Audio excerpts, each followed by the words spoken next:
வணக்கம். இந்த பதிவில் டிசம்பர் மாதத்திற்கான ராசி பலன்கள் ரிஷபம். இந்த டிசம்பர் மாதத்திற்கான கிரக பெயர்ச்சி நிலைகள். 5ஆம் தேதி கடகத்திலிருந்து மிதுனத்திற்கு குரு பெயர்ச்சி அடைகிறார். 7ஆம் தேதி துலத்திலிருந்து விருச்சிகத்திற்கு புதன் பெயர்ச்சி. 8ஆம் தேதி விருச்சிகத்திலிருந்து தனுசிற்கு செவ்வாய் பெயர்ச்சி. 16ஆம் தேதி விருச்சிகத்திலிருந்து தனுசிற்கு சூரியன் பெயர்ச்சி. 20ஆம் தேதி விருச்சிகத்திலிருந்து தனுசிற்கு சுக்கிரன் பெயர்ச்சி. இந்த மாதம் சனி வக்ர நிவர்த்தி. இந்த மாதத்திற்கான கிரக பெயர்ச்சி நிலைகள். அடுத்ததாக இந்த மாதத்திற்கான பொது ராசி பலனை பார்க்கலாம். இந்த மாதம் ராசிக்கு அதிபதியான சுக்கிரன் 7ஆம் இடத்திலிருந்து உங்களுடைய ராசியை பார்ப்பது ஒரு சிறப்பு. அத்துடன் புதனும் இங்கே பார்வை செய்கிறாரு. 20ஆம் தேதிக்கு மேலே தனுசு வீட்டிற்கு குருவின் வீட்டிற்கு போனாலும் இங்கே குருவினுடைய பார்வை 2ஆம் இடத்திலிருந்து உங்களுடைய ராசிக்கு அதிபதிக்கு கிடைக்கிறது ஒரு சிறப்பு தான். அதே போல் 2ஆம் இடத்துல குரு வந்து அமர்றாரு. தனம் சிறப்பாக இருக்கும். குடும்பம் சம்பந்தப்பட்ட விஷயங்களில் விசேஷம் இது போன்ற அமைப்புகள் நன்றாக இருக்குது. அவர் 8ஆம் இடத்தை பார்வை செய்கிறாரு. வெளிநாட்டு தொடர்புகள் சிறப்பாக இருக்கக்கூடிய ஒரு அமைப்பு. அதே போல் 6ஆம் இடத்தையும் பார்க்கிறாரு. வேலை சிறப்பாக இருக்கும். உடல் ரீதியில் இருந்த பாதிப்புகள் குறையும். அதே புதிய கடன்கள் சுப கடன்கள் வாங்கக்கூடிய ஒரு அமைப்பும் கண்டிப்பாக ரிஷப ராசிக்காரர்களுக்கு உண்டு. 10ஆம் இடத்தை அவர் 9ஆம் பார்வையாக குரு பார்வை செய்கிறாரு. இதனால் பார்த்தீங்கன்னா இப்போது தொழில் சம்பந்தப்பட்ட விஷயங்களில் ஒரு சிறப்பான அமைப்பு உண்டு. அதே போல் இங்கே சனி லாபஸ்தானத்தில் வந்து அமர்றாரு. உங்களுடைய ராசியை பார்க்குறாரு. உடல் ரீதியில் கவனம் தேவை. தாய் வழி உறவுகள், அதே போல் உங்களுடைய இரத்தம் சம்பந்தப்பட்ட விஷயங்களில் கவனம் தேவை. அதே போல் 5ஆம் இடத்தை பார்வை செய்கிறதுனால உங்களுடைய குழந்தைகள் விஷயத்தில் கவனம் தேவை. அதே போல் பூர்வீகம் சொத்து சம்பந்தப்பட்ட விஷயத்திலும் கவனம் தேவை. சனி 10ஆம் பார்வையாக 8ஆம் இடத்தை பார்வை செய்கிறார். இங்கே குருவும் பார்வை செய்கிறதுனால வெளிநாட்டு தொடர்புகள் ஒரு நல்ல விஷயங்கள் நடந்தாலும் கூட ஒரு அலைச்சல்களுடன் கூடிய நன்மை ஏற்படக்கூடிய ஒரு அமைப்பு சனியின் பார்வை இங்கே இருப்பதனால.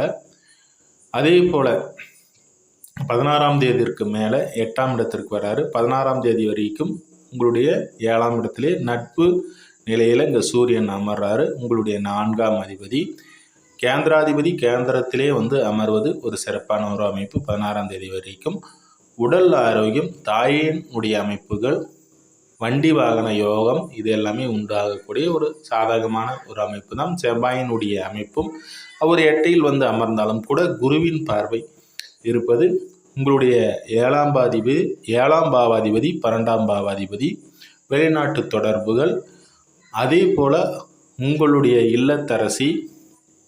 இல்லத்தரசன் இது போன்ற அமைப்புகள் ஒரு சாதகமான ஒரு அமைப்பு. அவங்க கணவன் மனைவி அவர்கள் வீட்டின் மூலமாகவும் நன்மைகள் ஏற்படக்கூடிய ஒரு அமைப்புலாம் கண்டிப்பாக உண்டு.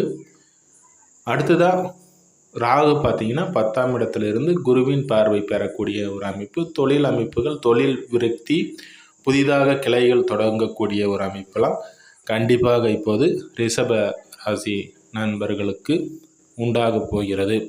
கேது 4ஆம் இடத்தில் இருந்தாலும் கூட இங்கே சூரியனுடைய அமைப்பு ஒரு சாதகமாக இருக்கக்கூடிய ஒரு அமைப்பில் ஒரு சாதகமான அமைப்பு. கடந்த மாதம் பார்த்திங்கன்னா நவம்பரில் கேதும் 4ஆம் இடத்தில் அமர்ந்து சூரியன் நீச்ச அமைப்பை பெற்று இருக்கக்கூடிய ஒரு சூழலில் இந்த நவம்பர் பாதிக்கு மேலே ஓரளவுக்கு நன்மை. உடல் ஆரோக்கியம், வீடு, வண்டி வாகனம், வண்டி பழுதாயிடுறது, இல்லை வண்டி வந்து பாதியில் போய் நின்றுடுறது, அதற்கு செலவு, வீடு சம்மந்தப்பட்ட விஷயங்கள், உடல் ஆரோக்கியம் சம்மந்தப்பட்ட விஷயங்களுடைய செலவுகள்லாம் இப்போது சரி செய்யப்பட்டு ஒரு நன்மை ஏற்படக்கூடிய ஒரு அமைப்பு.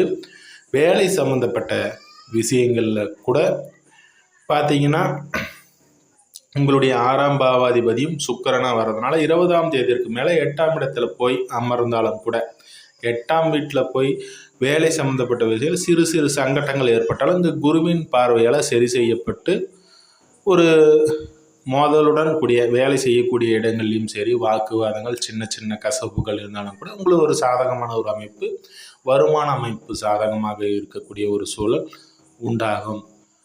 உங்களுடைய புதிய முயற்சிகள் இங்கே பார்க்கும்போது சந்திரன் இந்த மாதம் உங்களுக்கு சாதகமான ஒரு அமைப்பில் இருப்பதனால புதிய முயற்சிகள் இந்த மாதத்தில் எடுக்கலாம். அடுத்ததான் உங்களுடைய இல்லத்தரசி சம்மந்தப்பட்ட விஷயங்கள்லாம் பார்க்கும்போது 8ஆம் தேதிக்கு மேலே இல்லத்தரசிகளுக்கு சிறு சிறு பாதிப்புகள் உண்டாகும். 8ஆம் தேதி வரையிலும் அவர் 7ஆம் இடத்துல ஆட்சி பலம் பெற்று அமைப்பெறக்கூடிய ஒரு சூழலில் அதே போல் இங்கே ராசியும் பார்க்குறாரு. கணவன் மனைவி உறவுகள் அதே போல் கூட்டு தொழில் நட்பு இது போன்ற அமைப்புகள்லாம் சிறப்பாக இருக்கும் 8ஆம் தேதி வரைக்கும். அதற்கு பிறகு அவர் 8ஆம் இடத்திற்கு பெயர்ச்சி அடைகிறார் தடுத்திருக்கு. அந்த அமைப்பு நம்ம பார்க்கும் பொழுது இந்த 8ஆம் தேதிக்கு மேலே கொஞ்சம் அவர் செவ்வாய் சாதகமான இடத்துல தன்னுடைய நண்பர் வீட்டில் குருவின் பார்வை இருந்தாலும் கூட சிறு சிறு மனக்கசப்புகள் தம்பதிகளுக்கு இடையில் அதே போல் உடல் சார்ந்தது இல்லத்தரசிகளுக்கு கவனமாக இருக்கிறது. படிப்பு சம்பந்தப்பட்ட விஷயங்களில் பார்க்கும் பொழுது இங்கே ரிஷப ராசிக்காரர்களுக்கு ஒரு சாதகமான ஒரு அமைப்புன்னு கண்டிப்பாக சொல்லலாம். வெளி தூரத்தில் போய் படிக்கிறது இல்லை வெளியில் போய் இருந்து படிக்கிறது இது போன்ற அமைப்புகள்லாம் ஒரு சாதகமாக இருக்குங்க. வெளிநாட்டு தொடர்புகள் இருப்பவர்களுக்கு ஒரு சாதகமான ஒரு அமைப்பு தான். இது போன்ற பதிவுக்கு எனது சேனலை சப்ஸ்கிரைப் பண்ணுங்கள். இன்னொரு பதிவில் சந்திப்போம். நன்றி, வாழ்த்துக்கள்.